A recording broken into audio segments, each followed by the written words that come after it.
So ladies and gentlemen, it is time now to begin with our next session. First up, I'd like to re-welcome on stage, since I'd called you before, Senior Resident Fellow and FinTech Lead, Vidhi Center for Legal Policy, Ms. Shehnaz Ahmed. Let's give her a warm round of applause. Ms. Ahmed, thank you so much for joining us. You can choose your spot, Shehnaz. This is your spot. All right, thank you. Next up, the CEO, Emerging Payments Association Asia, Ms. Camilla Bullock, if I've said it right. All right, let's give her a big round of applause.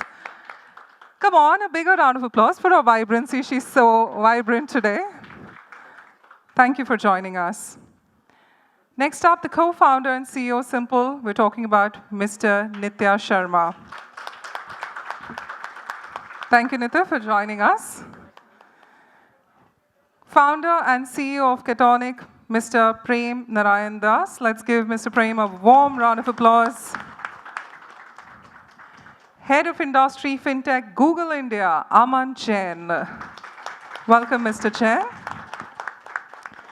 And Head Stripe India, Mr. Vishnu Challam. Let's give Mr. Vishnu a warm round of applause. Yeah, if you hooted for him, you should have hooted for everyone now. He's your boss. Perks, I would say Vishnu for that. All right, so I'd leave it in the able hands of Shehnaz. Over to you. Good afternoon, everyone. Welcome to this session. In the last few years, we have seen how fintech solutions have sort of transformed the financial ecosystem. Fintech solutions sort of have addressed existing market frictions, including information asymmetries. In India, in particular, digital public infrastructure around Aadhaar, UPI, the account aggregator framework has been at the forefront of financial innovation. These technologies have sort of led to the emergence of newly created and usable data. Now, couple this with emerging tech like artificial intelligence, machine learning. Today, we have the potential to perhaps create more efficient and more accessible products and services.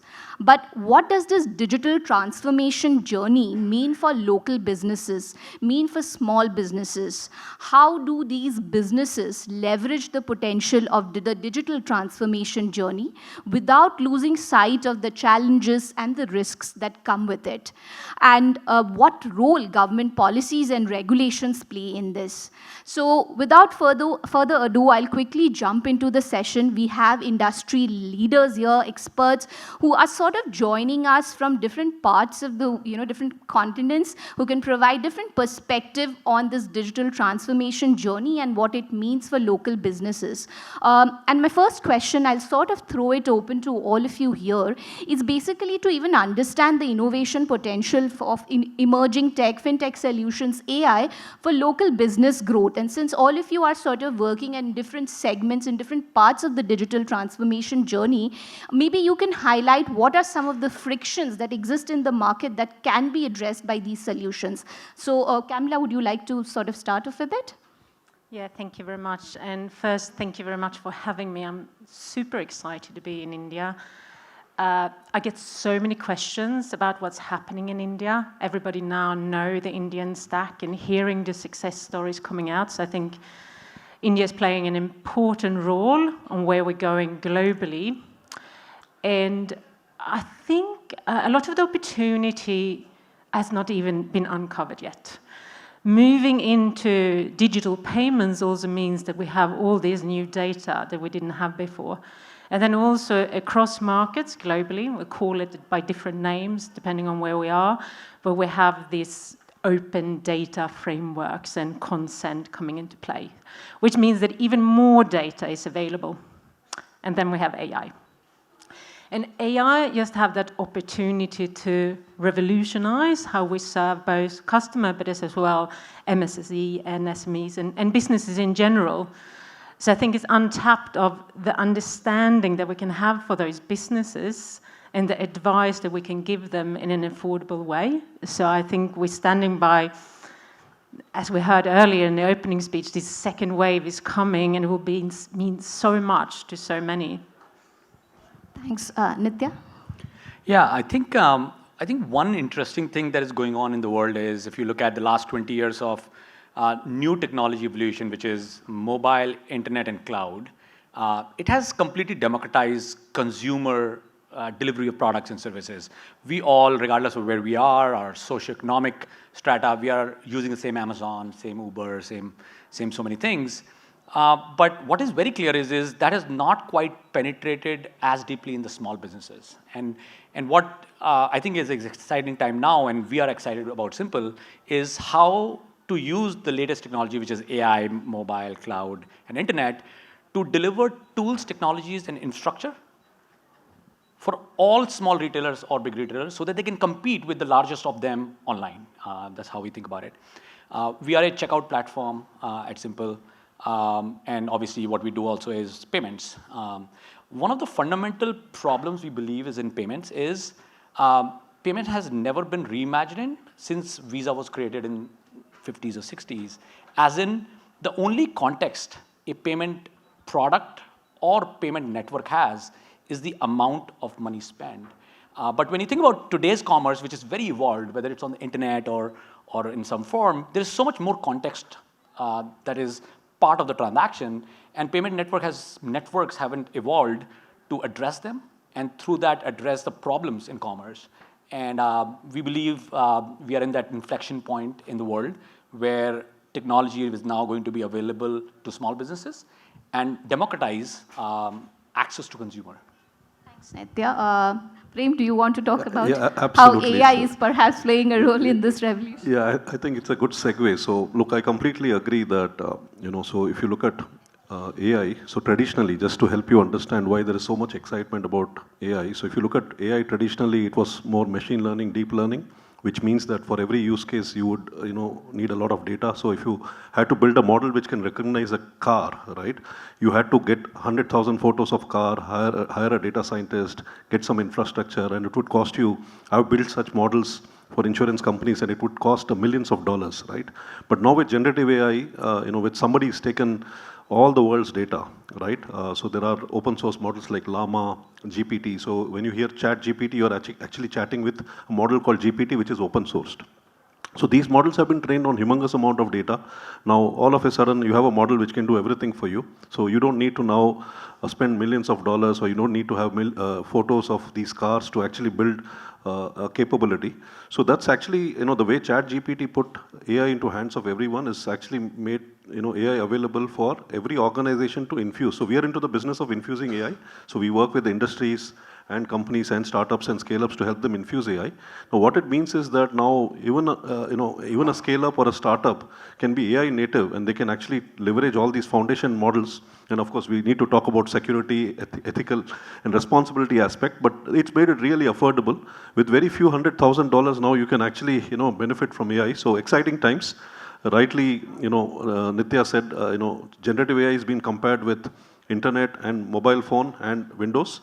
Because the way we cannot live without internet, I can assure you that none of us will be able to live without generative AI. I cannot, I use it for a daily basis. So very exciting times, made it affordable. So now you'll see a lot of innovative companies infusing AI. I'm quite excited to see what happens. So that's my 2 cents here. Thank you. Thanks, Prem. Aman, would you like to sort of just your opening thoughts perhaps on how fintech solutions can sort of help small businesses, how emerging tech can help small businesses, local businesses? Sure. And I'll also sort of take on from, I think, where Nitya and Prem left. If you look at, and at Google, we obviously look at trends very closely, where the market's moving. And, you look at the fintech space, a lot of the demand that's coming, whether it's personal loans, it's home loans, it's in investment broking, it's all in tier 2, tier 3, right? And so there is a huge sort of disruption that's possible in tier 2, tier 3 for fintechs. And then, specifically, Shehnaz, to what can we do for small businesses? If you look at a small business today, one of the things that is a big concern for them is how do they play with the big guys, right? You need deep pockets to do it. We at Google believe that generative AI and tech solutions actually completely level the playing field. Now, if you don't need to hire a suite of engineers to be able to create an app for yourself or to build a website. You don't need to hire a creative agency that can put out the right kind of creatives that you might need for your marketing purposes. And one other thing I'd mention very quickly, because at Google we do a lot of work on this, is essentially on languages, which is the biggest barrier. Right? So every model that we are coming up with, our key is that can it work in 22 scheduled Indian languages, but also hundreds of dialects. And that, we have a research team in Bangalore that works very strongly on what we call Project Vani. And the idea is that whatever tech solutions that we come up with for small businesses, it essentially breaks the language barrier from day one. Overall, obviously a space that we are very, very excited and bullish about at Google. Thanks, Aman. I think sort of, highlighted how we can also democratize the access to tech here. Sort of moving on to Vishnu, your thoughts. I think you were talking about some of the AI-based solutions that you're working at Stripe. Perhaps you can also sort of enlighten us and tell us how, we are looking at AI solutions or fintech solutions for local businesses. So is this working? Yeah. So at Stripe, our mission is to increase the GDP of the internet. And what we mean by that is we want more and more businesses to transact online, to do their operations online. And it's staggering when you think about, globally, the percentage of businesses that are transacting online, it's probably, some high single-digit percentage today. There's a massive opportunity overall across the world to move things online and to become more efficient. And when we talk to our users, really, they ask us for three things. I want to earn more money, right? I want to be agile, and I want to be efficient. And I think these three things are going to exist 50 years from now, 100 years from now. You go to any business owner, they're going to say, I want to earn more, I want to be agile, and I want to be able to run my business efficiently. And we believe that software is at the heart of solving this problem. And we have an entire suite of SaaS software that we're building under the suite of revenue and finance automation, where we are helping businesses both earn more through more efficient mechanisms of collecting money, efficient mechanisms of retrying and making sure that you're getting the money that you're owed. We are making it easy for businesses to comply with the local laws and expand globally. And we're lowering the barriers for businesses to adopt technology. And as the other speakers have said, my belief is that LLMs are going to be as big as the industrial revolution. Like what we're seeing happen with LLMs is mind-boggling. And it doesn't matter if you're a tech business, non-tech business, AI business, non-AI business. If you're not fundamentally looking at the different workflows and the different sort of processes that your company is running today through the lens of how can I optimize this using LLMs, you're probably losing out on a lot. And then a very simple example, we have a tool called Sigma, which you require a little bit of technical expertise to use, which is sort of like an interface that you use to query your payments data or any data that you have in Stripe. Today, we are testing out a product where you just do natural queries. You can say, what are my top 10 unpaid invoices? And Sigma is going to tell you what those are, right? Now, this would have required some data analyst to go write a bunch of queries, do some analysis, and get it back to you. You don't need that now, right? Our risk models have fundamentally gotten better when we start applying these massive ML technologies. So as I said, this is bigger than the industrial revolution, probably bigger than the printing press, and we have to sort of lean in and sort of get those productivity gains and move forward as a civilization. Thank you. I think thank you to all the speakers for sort of setting the context and sort of highlighting the areas where emerging tech can play a role in sort of for local businesses. As a policy lawyer, I can't but also think about risks, concerns that come with it, and the risk mitigation strategies that we need to have in place. Yesterday, interestingly, the RBI governor, I think while talking about fintech innovation, also said that, in the pursuit of innovation should also be accompanied by a commitment to ensure that there is responsible innovation, right? When we talk about fintech solutions, when we talk about emerging tech, there are always concerns around, cybersecurity threats. There are concerns around data integrity issues, data governance issues. With AI-based systems, there is always a concern in terms of how are you training your data data sets so that it doesn't perpetuate existing biases that exist, that are there. So, what are the kind of concerns and risks that businesses need to be aware of? And what are the risk mitigation strategies that perhaps businesses need to have in place to address this? Prem, perhaps you would want to sort of... Yeah, absolutely. Look, our business is all about helping organizations leverage foundation models or large language models, like he said, securely. So when you think of a technology, you always look at what problem it's solving, right? You never look at, I want to use AI, you're looking at solving problem. So to answer this question, I'll take it a little differently. So I'll first talk about what you could do with generative AI. I'll focus more on generative AI, not so much on traditional AI. By the way, everything which was done before generative AI is called traditional AI. Very weird word to say, but it is traditional now. So if you look at generative AI, I'll keep it quick, but there are 4 key use cases which we are seeing organizations. So what is generative AI? There's someone who's taken every available information in the world and created a model and kept it there for you to use, right? Of course, now, has he taken permission of the people whose data they have used? We don't know. So there's IP issues, right? And there are many other issues. But if you look at organizations, there are key, like I meet 4 or 5 CIOs every day. We have 20, 25 customers using our product now. So there are key 4, use cases, or which I call them as tasks, which we see is happening. So first is chatbot. So you can take your HR policies, build a chatbot which can answer any questions. You can take your insurance policies, build a chatbot. If you're a marketeer, you'll take all your website and you'll create a chatbot. Now with this, the biggest risk with this is 2, right? One is security, because you don't want your data, especially your HR policies, to be available for anyone in the world, right? So that's the first risk. The second risk is, so the first is security, second is privacy. So you might have publicly identifiable data, personal identifiable data, which might go, right? That's the second problem. And the third problem is these large language models are trained on huge amount of data and they end up hallucinating. So I'm sure all of you must have heard of those 2 lawyers or 1 lawyer who used ChatGPT and it cooked up use case. So nobody can afford that. So there are techniques which are available now, which will help you mitigate this, right? So the first, thumb rule of any enterprise I talk to, they say, I don't want the data leave to my premises or infrastructure.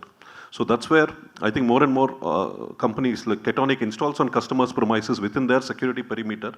And what we do is we take those HR policies and create a vector database. If you don't understand, it's okay. But essentially, we create a solution which actually doesn't use the generative capability of the model, but uses the language capability, but the data never resides. So your data security is taken care. We have algorithms which will scrub PII data so that the chatbot doesn't have access, so it takes care of that. So that's one way of mitigating. So second use case is, and I'll talk about the risk, sorry if it's too long, but I think it's good to help everyone understand. So the second use case is extraction. So you can actually have generative AI or large language model go through a lot of documents and extract information for you. So it could be a W-2 or a passport or an invoice. Now there, the risk there, so you're not looking at the generative. So the risk there again is data security, data privacy, right? So which is again mitigated with these techniques by installing Katonic or solutions like us. But if you see, although Katonic installs, you still have the large language model which is outside. So if you use OpenAI, you're actually calling an API with some input to get output, and your security will never allow. So now with the advancement, Facebook is open sourced a lot of model. It's called Llama, one of my favorite. So you can now actually take Llama and you can install it on your infrastructure, and your data never leaves, right? So if you're extracting something, you can use Llama, which is fine-tuned and installed on your infrastructure, and now you mitigated that risk. So similarly with classification. So key risks are data security, data privacy. There's latency issue because you don't want your customers to wait for 15 seconds, right? Which is mitigated by having everything on your infra. There's hallucination, which is removed by using vector databases. And of course, environmental impact. So ChatGPT or OpenAI does everything for you. And sometimes when you're extracting something from an invoice, you don't want to be using OpenAI because it can do everything. So specialized models will be the future, and that will be environmentally impact friendly as well, because you're using small models, because all these models consume GPUs. Yeah, I think these are the 5 risks, and this is how I'm seeing enterprises mitigating. People are shying away from generative capability because there's IP issues. So I'm not seeing many saying, okay, I'll use it for creating posts, or unless it's grounded. So that's from my side. Yeah. Nitya, do you want to add? Yeah, absolutely. Before we get too caught up about the challenges of risk, I think one important context is if you step back, every new disruptive technology is first viewed with a lot of cynicism. from the light bulb to the steam engine to the car. One of my favorite examples is the elevator. So if you, in Bombay, you probably have seen it. There are some elevators, there is a person who's operating the elevator. And the reason is, even today, there are some societies where there's a law that you need a driver of the elevator. And you obviously have self-driving elevators now. But back in the day, we had a driver for the elevator. When the car was first launched, it used to be called Cannon on Wheels, right? But I think the important thing to appreciate is the solution is not to make it slightly more smart and pull the operator. You have to fundamentally reimagine everything in that new disruptive technology world. Because if you're just like taking the old world and putting some technology on top of it and some data stuff and some separate databases, it's just like bandages on top of something that was never built for this. And I think our belief is in the AI first world, a lot of technologies, product delivery will have to be rethought in that AI first product, infrastructure therefore, and therefore technology. And when that happens is when things will be a lot more secure, will be very productive. And overall, we also worry about AI will make people lose their jobs and so on. But the reality is whenever we have great technology, it frees up people to do even greater things. So I think that's what has happened. But it's very normal for society to be cynical about something new. But we are very excited about everything that's happening in the world and how that can impact, especially small businesses, in being competitive with large businesses, just through integrating APIs and whether sell online or build a relationship with their customer or run their operations very, very efficiently. Sure. Thanks. I think, Vishnu, I'll sort of come to you here. I think to sort of follow up with what Nitya also said, do you think these kind of strategies are thought about at the time of product design itself? Do you think it's advisable to think about these kind of concerns at that stage and then, sort of address them at the design concept itself? And perhaps, your experience or perhaps your advice to budding new entrepreneurs working in this space? That's a great question, Nitya. So, sorry, Shehnaz. So, fundamentally, there is that reimagining of how every workflow is going to happen, right? And I think here you have to start from the get-go of how you're designing your data, how you're designing your architecture, so on and so forth. Because garbage in, you're going to get garbage out. At the end of the day, these models are going to be as smart as the training data that you're going to feed them. They're going to have all the biases that your training data is going to have. So you need to have these thought out as first principle constructs when you're building these systems. That's super important. At Stripe, as an example, we spend insane hours thinking about data architecture, thinking about the data schemas, thinking about data security, thinking about data governance. It's insane the amount of time we spend on those, because if we get these right, the compounding value that we get over the next few years is enormous. And if we get them wrong, the reverse is going to happen. So it's very important that you do that. And then the second thing that I'll add is that you need to have human feedback loops in the system built in. Because AI hallucination is a real thing. And you need to have the ability for human operators or humans who are interfacing with the system to give feedback to help rectify those errors or to help the AI learn from those errors. So these are two things that I would call out as really, really important safeguards that you need to have in place. Then the other thing, which is probably a little bit more technically complex problem, but something that's good to have, is what I call as AI explainability. See, these models at the end of the day, they are answering a question, and it's very hard to know why did the model arrive at this answer. So there are really world-class tools that are being built, and for example, in Stripe, we invest a lot in ML infrastructure, trying to help us debug why is the model saying what it is saying. Like, you might see that your model hallucinates and gives an answer that is outright racist maybe, right? You got to debug and understand where is this coming from, what's the source of this, so that you can rectify the problem at the source. So these are some things that I think folks should be aware of as you're thinking about adopting AI and accelerating your business. Sure, thanks. As just a follow-up, I mean, either you or anyone from the panel could answer, because AI explainability, I think, is something which has sort of, an important point of policy deliberation across various countries, due to the black box syndrome that sort of comes with a lot of AI-based systems. And globally, we are definitely seeing policymakers also sort of moving towards trying to ensure that AI-based systems are explainable. But just to get a sense, is it implementable? Are these kind of policy directions implementable where we are saying that your algorithms should be explainable? Anyone perhaps, to what extent it's possible to implement these kind of policies? I can take that, yeah. So definitely, see, and the good thing is that this whole space is innovating and it's open source as well. So today, there's no dearth of open source tools which you can use, which can help you, essentially explain what's happening, right? That's key. If there is a result coming out, so if you get sued for some reason, you should have auditability to know, at that point of time why the model behaved in that way, and you should have a lineage all the way to the data. So there's a lot of tools available. In fact, Katonic also has open sourced a tool called Explain It, and it is possible to look at explainability, bias, fairness. There are a lot of models from IBM which are open sourced. So I think things will slowly mature because it's a very new.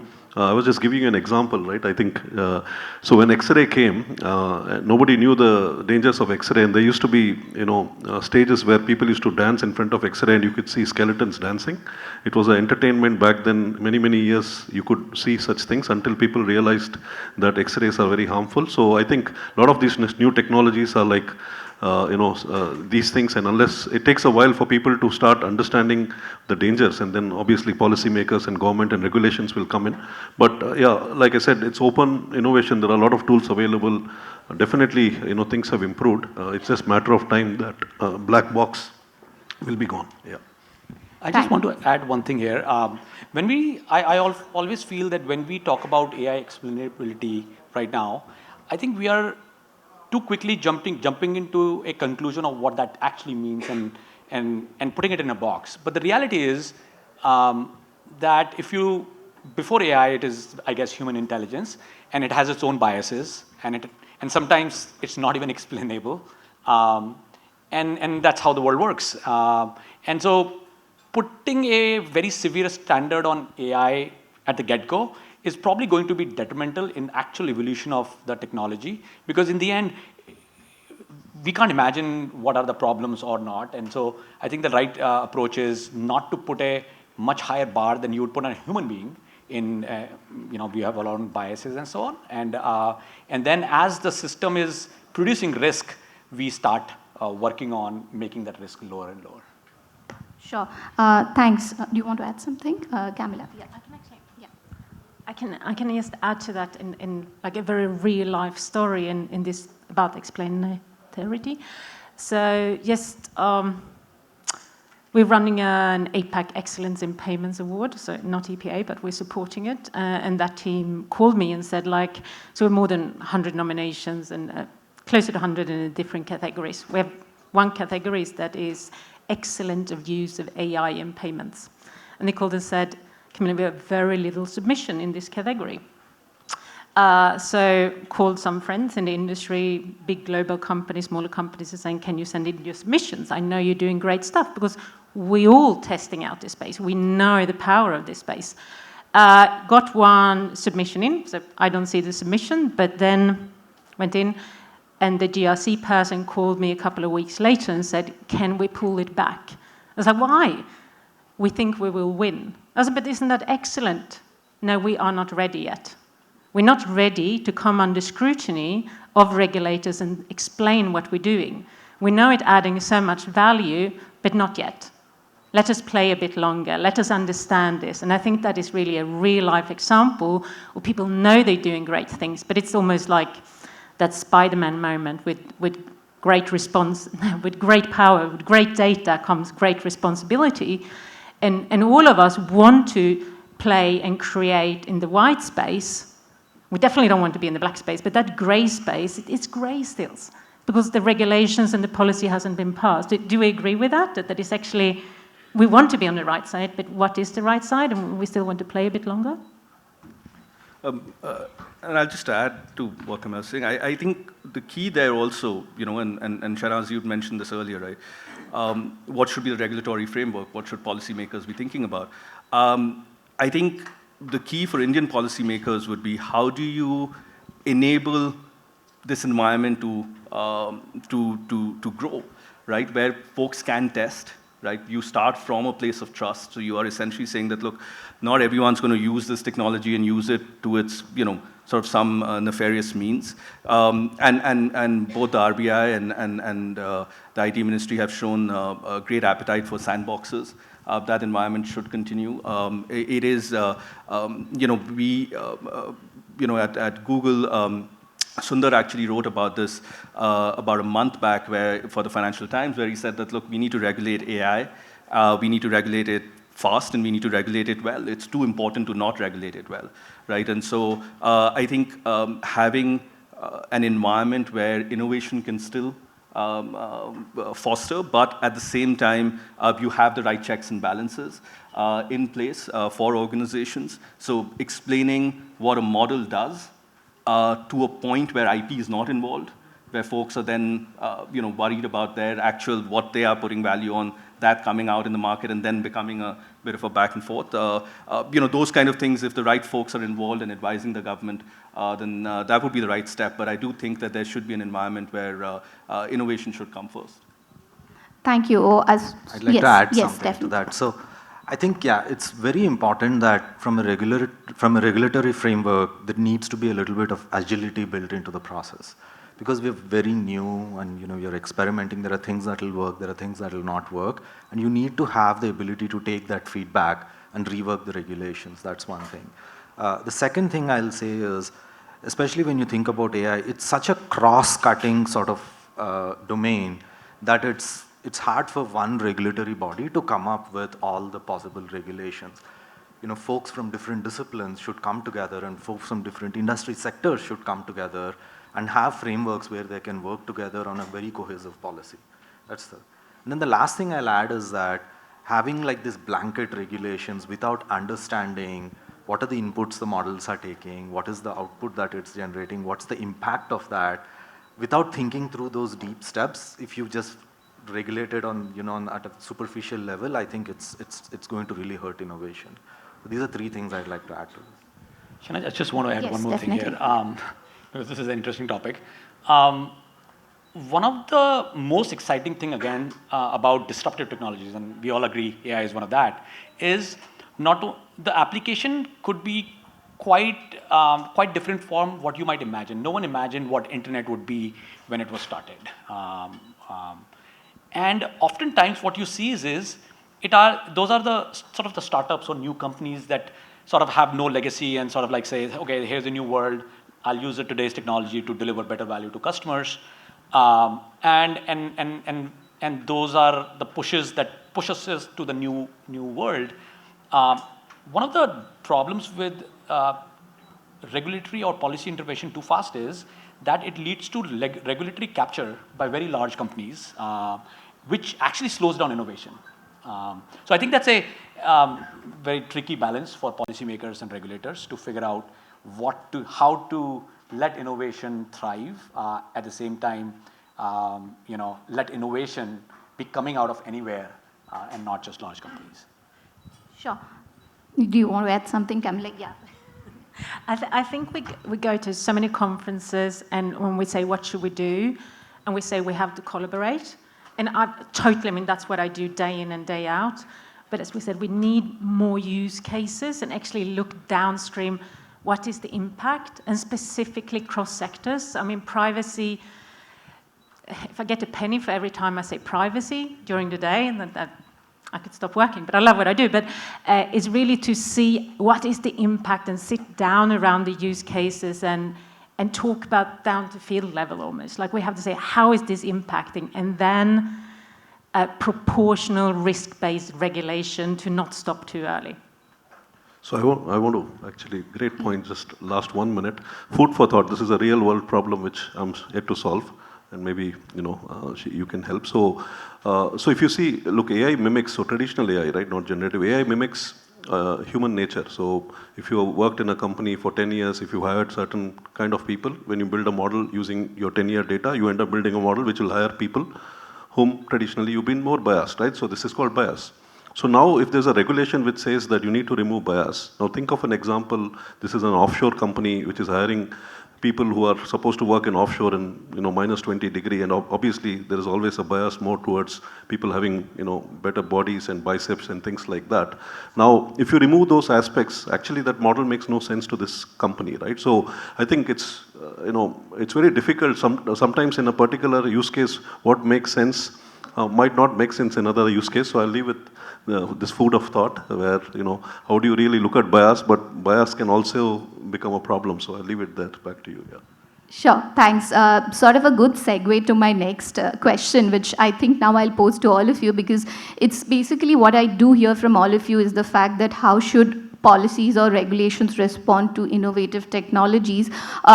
Risk-based regulation, proportionate regulation seems to be the theme that sort of underscores your responses.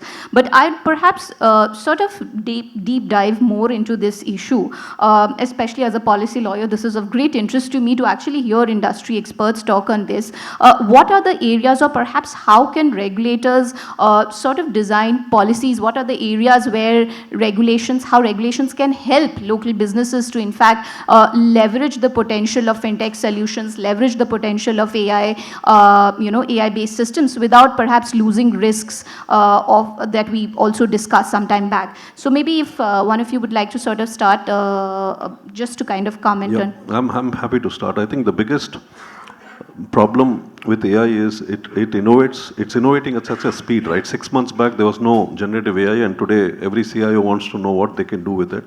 So the speed at which the innovation happening is very fast, and for regulators, they need to keep up, right? So, regulators, helping regulators understand, and maybe having people who are solving real world problems be part of those regulatory bodies will probably make more sense. Consultative approach is good, but it's an arm's length, right? But I think having the real world problem solvers as part of the regulation, who are not only, because you're not solving for that point of time, because by the time you create regulation, you are 6 months or years ahead. And by then, today's generative AI, it could be another AI, right? So the speed at which you need to even keep changing your regulations actually should be the speed at which a lot of these startups even change their products as well, right? So I think that's what I think, that industry collaboration, more, people who have good experience to be part of those regulatory bodies, yeah.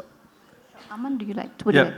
I'd add a couple of things there. I think, firstly, let's look at what's positive, right? So I do think that the Digital Data Protection Bill finally gives India a framework where citizens have rights, and users have rights, and platforms have responsibilities, and and it's obviously a leg up from the IT Act of 2000 and the privacy rules of 2011 and so on. So I do think that firstly that at least gives us the foundation, because that was missing earlier, right? And the second thing, and it goes back to what I was saying earlier, that look, I do think that the way the government has gone about thinking about the data protection bill, it's not a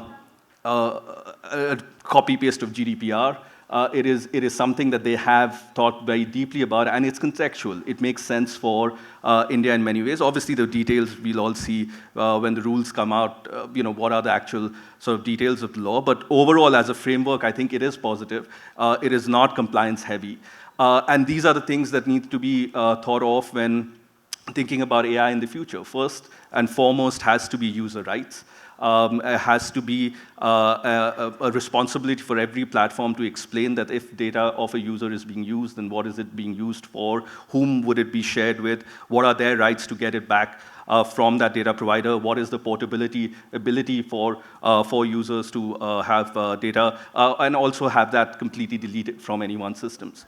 All of those things, I think, will help in giving confidence to users, and as I think Nitya was saying earlier as well, I think it will be very, very important as industry for us to not make it seem like this is something that will take over your lives in a bad way, right? And one of those things would be us working with the government very closely to essentially say, look, this could mean better lives, better opportunities for everyone. We need to get this right, and the industry will be committed on it. Last thing I'll just add is, Google, along with a few other companies, recently signed a pledge with the White House, where we have said very clearly that, look, these are the things that we'll be mindful of as AI technologies go out more in the world. I think the Indian government should look at something like that. We already have put out our AI principles. For instance, as an example, any image that is generated using Google Gen AI capability will always carry a watermark that says it's AI generated.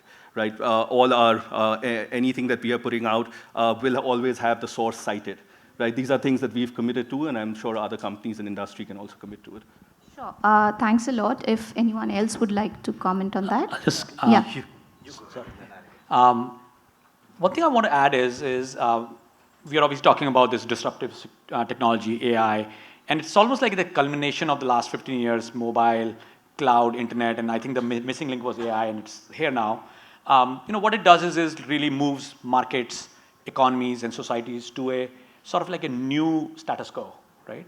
And the reality is societies and markets are extremely complex systems.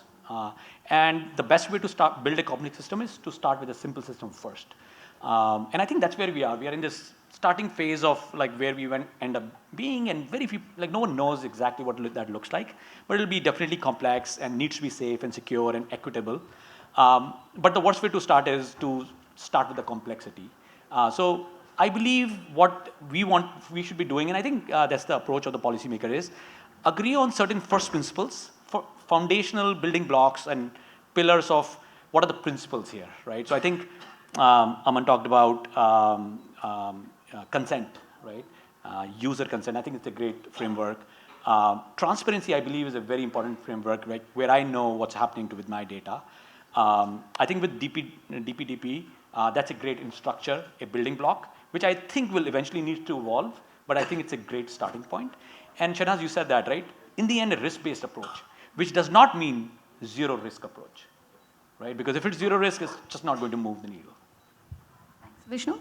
Yeah, I just wanted to say a huge plus one to what Aman said. I think the fundamental things that we need in place are better data governance and giving citizens control over how their data is used, where it's used, and it's super important that we get that right.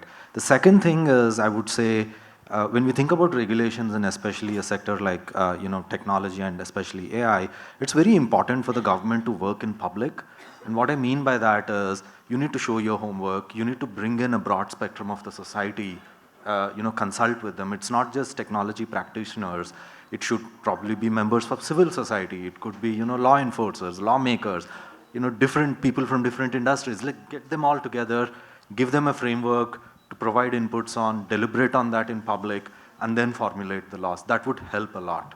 Otherwise, if these things just come out of a black box, I don't think they'll be able to catch up with the pace of innovation that's happening in the public out there. Sorry, just running out of time. So the last word, I'll give it to Camilla to sort of perhaps give us the... Oh gosh, and then I can comment on what everybody else said. To say a few quick things. I think first, privacy is in the center of this, and we talked about blanket rules. I think it's important to take a step away from that. We can't have a perfect framework now, so we need to have a common North Star. I often say it takes a village to raise a kid. It also takes an industry to create good policy and regulations. And to have that North Star and then work on different use cases. And the blanket rule can be so damaging when the industry want to be sure to do the right thing. I speak a lot about cross-border payments.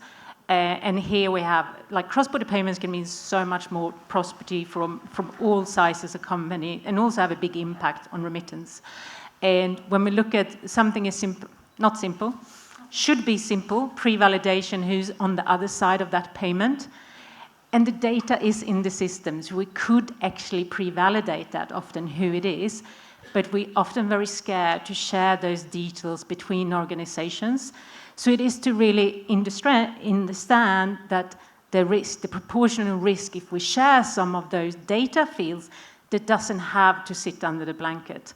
So I think collaboration is key, but collaboration around understandable use cases where we see the impact, because how can we otherwise get started and see where we're going? Thank you, everyone. Definitely a lot of food for thought for me. My biggest key takeaway from this session would be that, as tech evolves, laws and policies will also have to evolve, because ultimately, at the end of the day, I think we all are rooting for responsible innovation. Thank you, everyone. Over to you, Indalika. Thank you so much. Come on, ladies and gentlemen. I always say that when a conversation is as effective as this, you don't need a communicator to come on stage and say a big round of applause. So let's continue applauding for them. Thank you so much.